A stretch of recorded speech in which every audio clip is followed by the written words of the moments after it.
日我要同大家介紹一個送俾爺爺嫲嫲嘅魔法禮物，叫做慧眼淨居。佢就好似一個睇唔見嘅守護精靈，可以將爺爺嫲嫲嘅屋企變成一個超級安全又充滿溫暖嘅堡壘。爺爺嫲嫲嘅屋企同埋出邊其實藏着很多隱形嘅導彈軌，就像屋企嘅窗如果閂得太耐嘅話，空氣就會變得一個令入邊嘅老人家頭暈想瞓覺，或者係出邊嘅空氣好污糟，但佢哋睇唔明啲複雜嘅空氣污染指數，唔知幾時出門口先係安全，而且佢哋有時會唔記得主動保護自己。呢個時候，我哋嘅隱形守護精靈就可以出動，佢就好似幫間屋加上一個神奇嘅透明防護罩。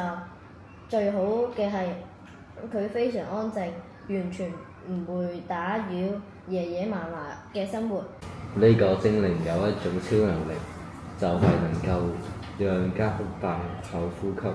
佢會24小時偷偷幫忙檢查家裏的空氣。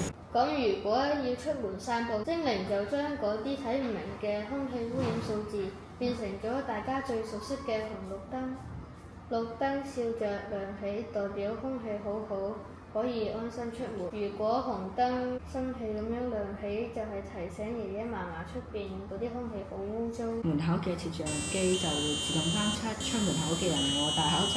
請支持我哋嘅作品《慧眼淨居》，以科技向前，用無感守護，點亮安心的家。多謝大家。